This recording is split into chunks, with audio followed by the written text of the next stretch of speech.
Oh, I'm really sorry to hear that. Google's new Gemini 3.1 Flash TTS sounds great out of the box, but even according to them, it doesn't sound the most realistic.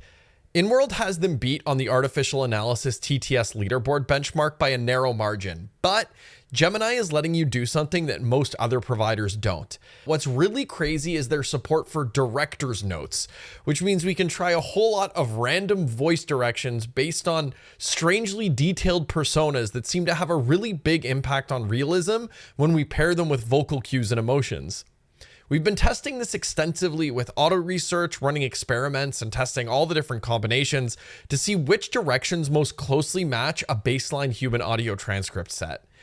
This process has worked really well with every model that we've tested it with, but it works even better with Gemini's 3.1 TTS because we can get so creative with our prompts. So let's listen to a few different samples, first starting with a baseline.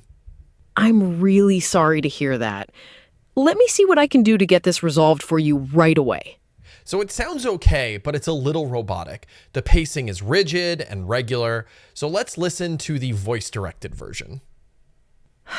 Oh, I'm really sorry to hear that.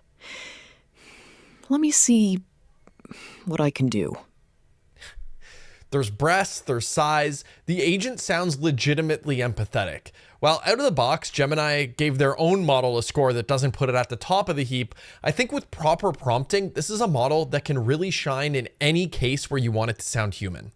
We've written a full guide that documents everything we found about Gemini, some of which actually conflicts with officially documented behavior of the model, but check out our guide for exactly how to replicate the sound that we have in this example today.